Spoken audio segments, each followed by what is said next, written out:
आज मैं फिर प्रेशर के बारे में बताऊंगा। ये शॉर्ट वीडियो में डाल बनाया था। उसमें अच्छे से आदमी बता नहीं पाता है। जल्दी जल्दी 3 मिनट में या 3 मिनट से पहले बनाना होता है। ठीक है, तो इसके पहले वीडियो बनाया था, उसमें प्रेशर के बारे में समझाया है ना। फोर्स बाई एरिया होता है इसका, उससे निकाला गया है। ठीक है, अभी क्या है, दाब जो है अदिश राशि है ना। इसको याद रखना है कि दाब क्या है, अदिश राशि है। और सब जितने भी अदिश राशियां हैं सबको याद रखना है ना। वेक्टर क्वांटिटी और स्केलर क्वांटिटी सब पूछता है परीक्षाओं में। और बार क्या, बार जो होता है 10⁵ न्यूटन पर मीटर स्क्वायर होता है। इसको याद रखिएगा कि एक बार बराबर इतना होता है। एमकेएस में क्या होता है, किलोग्राम पर मीटर पर सेकंड स्क्वायर होता है, याद रखना है। फिर 10⁵ इसी को न्यूटन पर मीटर स्क्वायर को ही पास्कल बोला गया है ना। अब इसको पास्कल बोलिए या फिर ये को बोलिए, एक ही चीज़ है। ये एमकेएस में हो गया, ये न्यूटन वैज्ञानिक के नाम के तौर पे है, तो इसको न्यूटन पर मीटर स्क्वायर ही होता है इसका एसआई यूनिट और पास्कल। ठीक,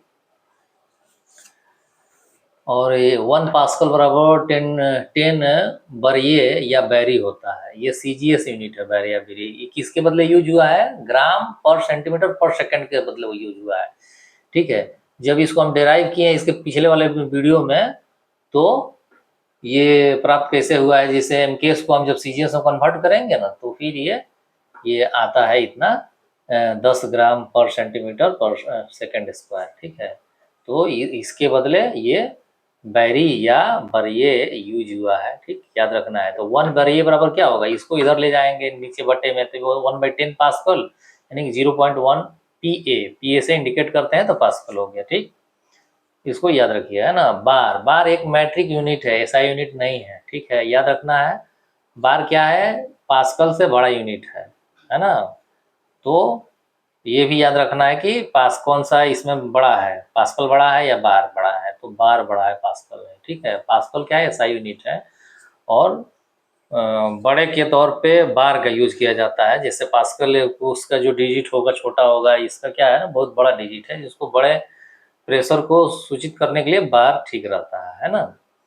तो बार से वायुमंडलीय दाब, गाड़ी के टायर में हवा, या आपके उसमें भी लिखा रहता है ना, गीजर में भी बार का इंडिकेशन रहता है कितने बार का है। तो याद रखना है, बार से वायुमंडलीय दाब और गाड़ी के टायर में हवा भरने में चेक करने में किया जाता है। लेकिन जब वायुमंडलीय दाब का एसआई पूछ देगा तब पास्कल होगा। ठीक, अब पृथ्वी के सतह से नीचे, या इसलिए लिख दिया सतह से, है ना, के अंदर या गहराई में जाने पर दाब बढ़ जाता है। जब दाब बढ़ेगा तो उसका मेल्टिंग और बॉइलिंग पॉइंट जो है बढ़ जाएगा। ठीक है, तो ये बॉइलिंग पॉइंट इसका क्या हो जाएगा, बढ़ जाता है ना। दाब जो है, दाब जब बढ़ेगा तो इसका बॉइलिंग पॉइंट बढ़ जाएगा, दाब बढ़ेगा तो गहराई में क्या होता है, दाब बढ़ जाता है। याद रखना है, उसमें परीक्षा में क्या रहता है कि पृथ्वी के अंदर या गहराई में जाने पे, पृथ्वी की सतह से गहराई में जाने पे क्या होता है, दाब घट जाता है या दाब बढ़ जाता है, या कोई परिवर्तन नहीं होता है, तो दाब बढ़ जाता है। इसमें बॉइलिंग पॉइंट बढ़ जाएगी, यानी कि 100 डिग्री वाटर का 100 डिग्री सेल्सियस होता है, तो वो 100 से ज़्यादा हो जाएगा, 110 20 ऐसे जो भी हो, है ना। तो ये ध्यान रखना है। और प्रेशर कुकर के अंदर क्या होता है, दाब बढ़ जाता है। जब दाब बढ़ जाता है उसका बॉइलिंग पॉइंट बढ़ जाता है, यानी कि 100 से बढ़ के आगे हो जाता है। तो उस पे क्या होता है, उसमें एनर्जी हीट ज़्यादा कंजर्व होता है और खाना जल्दी पक जाता है। ठीक है, बढ़ जाता है। ठीक है, और पृथ्वी के सतह से ऊपर जाने पे, सतह से ऊपर मतलब पहाड़ पे, ऊंचाई पे, है ना, चांद पे, इस तरह से पृथ्वी के सतह से ऊपर जाने पे दाब कम हो जाता है। जब दाब कम होगा तो टेम्परेचर यानी कि बॉइलिंग पॉइंट उसका घट जाएगा। पर तो बॉइलिंग पॉइंट घट जाएगा ना, तो खाना या पानी जो भी है पहले ही उबलने लग जाएगा। पानी पहले उबलने लग जाएगा तो खाना क्या होगा, उसमें एनर्जी कम लगेगी, एनर्जी ऊर्जा कम होगी, तो खाना देर से पकेगा। सिर्फ उबलने से नहीं होता है कि उबलने लगे तो जल्दी पक जाएगा। ठीक है, एनर्जी उसमें ज़्यादा होगी तो एक दूसरे की अपेक्षा जल्दी पकेगा, है ना। इसमें कम होगा तो उसके दूसरे की अपेक्षा ये देर से पकेगा। तो ये याद रखना है, इसको बार बार रिवाइज करिए, परीक्षा में आता है और कंफ्यूजन होता है, कब पूछेगा मालूम नहीं, है ना। लेकिन सभी परीक्षाओं के लिए सब में पूछेगा, इसको याद रखिए, वीडियो को बार बार देखिए, नोट कर लीजिए, और सामान्य ज्ञान की जो किताब है उसमें सब में दिया ही है। अब वो उसके आगे 6 नंबर, 5 नंबर तक तो बता दिया। अब 6 नंबर क्या है, मेरा पढ़ाना अच्छा लगे तो मेरे चैनल को सब्सक्राइब लाइक करिए। सब्सक्राइब करने में पैसा नहीं लगता है, तो प्लीज़ सब्सक्राइब करिए भाई, बहुत मेहनत पड़ता है ना। तो सब्सक्राइब लाइक शेयर करिए। दाब बढ़ाने पर सामान्यतः पदार्थ का गलनांक पर क्या प्रभाव पड़ता है या क्या परिवर्तन होता है। अब इस तरह से ऑप्शन बनाएंगे तो और ज़्यादा समय लगेगा, है ना। तो आप इस तरह से याद करिए, खुद से क्वेश्चन बनाइए। दाब बढ़ाने पर सामान्यतः पदार्थ का गलनांक, गलनांक पे क्या प्रभाव पड़ता है, बढ़ जाता है। सामान्यतः जितने भी पदार्थ है सबका बढ़ता है, इसमें कुछ अपवाद होता है, तो अपवाद को याद रखा जाता है, क्योंकि परीक्षा में अपवाद ही ज्यादातर आता है, ठीक है। तो उधर बताया था कि दाब बढ़ाने पे बॉइलिंग पॉइंट क्या होती है, तो वो भी बढ़ जाता है, और दाब कम करने पे बॉइलिंग पॉइंट कम हो जाती है। अब क्या हो गया कि दाब बढ़ाने पे गलनांक क्या होगा, तो उधर भी बताया था, और फिर बता रहा हूँ कि गलनांक पॉइंट बढ़ जाता है, ठीक है।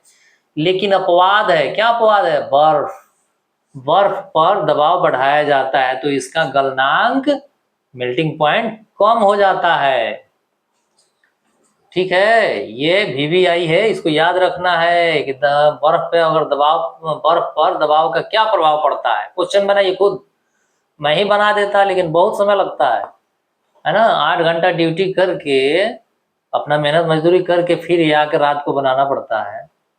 तो कम से कम आप लोग इसको ध्यान रखिए और सब्सक्राइब जरूर करिए। बर्फ पर दबाव बढ़ाया जाए तो क्या होगा, इसका गलनांक जो है कम हो जाता है, ये अपवाद है, अन्यथा सभी केसों में बढ़ जाता है, ठीक। तो क्वेश्चन खुद बनाइए, बार बार वीडियो देखिए, इसको याद कर जाइए, नहीं लिखना है तो, है ना। बर्फ का आयतन, अब देखिए बर्फ का आयतन अभी भैया बताया, बर्फ का आयतन जो होता है ज्यादा होता है किससे, पानी से। मतलब समान मात्रा में बर्फ जो पानी होगा, उतने ही पानी का आयतन, अगर जो बर्फ बनेगा तो उसका आयतन बढ़ जाएगा, मतलब उसका आकार क्या होगा, ज्यादा हो जाएगा। बर्फ घर में होगा ना, फ्रीज वगैरह, उसमें देखिएगा जब पानी जमता है ना तो वो ज्यादा हो जाता है, बर्तन से ज्यादा हो जाता है, फैल जाता है।